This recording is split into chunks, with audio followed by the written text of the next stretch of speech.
Oftentimes on the show, we talk about topics related to the fundamentals of epistemology, right? How people know stuff, how they think they know stuff, and acquisition of knowledge. And there's a really interesting article in The New Yorker by Maria Konnikova, which talks about a study done by Brendan Nyhan, who's a professor of political science at Dartmouth, where he and a team of pediatricians followed a group of about 2,000 parents who had a child under 17 years old to see if pro-vaccination campaigns would have any influence at all on changing their attitudes towards vaccines. These were all parents who already had anti-vaccination attitudes.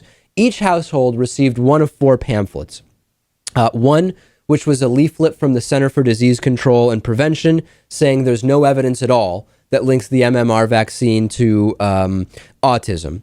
There was a leaflet from the Vaccine Information Statement on the dangers of the disease and that the MMR vaccine prevents measles, mumps, and rubella.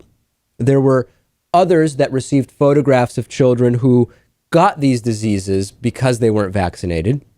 And then also one that had a dramatic story from the Center for Disease Control and Prevention about an infant who almost died of measles, seeing if a personal story was effective in changing people's minds. And then a control group received no information at all. The results are, Lewis, which of the different attempts worked best? The medical information, the gruesome pictures, the personal story, which do you think had the biggest effect on people's anti-vaccination views? If I would guess, I would say that the gruesome pictures had the biggest impact. The results were nothing worked. None of the methods worked. The first leaflet seemed to reduce misperceptions about the link between the MMR vaccine and autism, but it didn't actually make any of the parents choose to get the MMR vaccine. It simply corrected some of the misconceptions. The other two didn't work. The images of the sick children actually increased the belief that the vaccine causes autism, and the personal story about the kid managed to increase beliefs about the dangers of vaccines.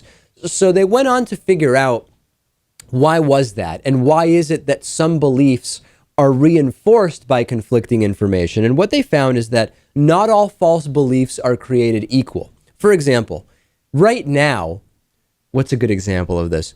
Whether the earth revolves around the sun or the sun around the earth right now is not something that greatly affects your day-to-day, right? You're not really going to act very differently if you believe that the earth revolves around the sun or vice versa. So you're not really going to be resistant to changing your views on that topic if you're presented with evidence that says that what you believe is wrong. This would have been different back in the Copernican era, certainly. But today, it's not really something that day-to-day is a big factor in your everyday life. It seems that those beliefs, the ones that are not directly connected to what is taught in your church every day that you would have to deal with if you change your views, or what's being taught in your school, etc., those beliefs are easier to change with data. However, the beliefs that are directly linked to informing your worldview, that would directly affect your interactions or drastically change how you view certain people that you consider to be authorities, those are the beliefs, Lewis, that seem to resist any and all factual cases being made to change beliefs. And it seems you can almost do nothing about it. Yeah, I mean, that makes sense to me. It seems like every story we talk about that you can somehow relate to this, that seems to be the case. And I guess it's just an inherent human characteristic. George Lakoff has written about that in this book called Don't Think of an Elephant. And I'm actually going to show you one excerpt where he talks about taxation. And I know that this wouldn't work for a lot of people who just believe taxation is slavery, but there's a passage where he says, what if we presented taxation as something patriotic? And he says, what if we said the following?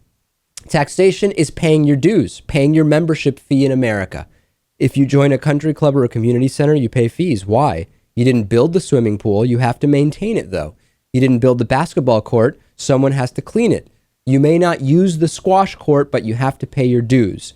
In other words, it is patriotic to pay taxes. It is traitorous to desert your country and not pay your dues. That wouldn't do much for many people on the anti-tax side, But for some, reframing issues to say the evidence actually fits your worldview is the most effective way to change people's opinion. So it's going to be very difficult to do that politically, I think, in general. That seems like an uphill battle, but I guess it's worth a shot. No question about it. And this just shows us how fighting with people and arguing often will further ingrain them in their beliefs. The best thing to do is show them how the truth fits into their worldview. With some issues, I understand it's not that easy to do.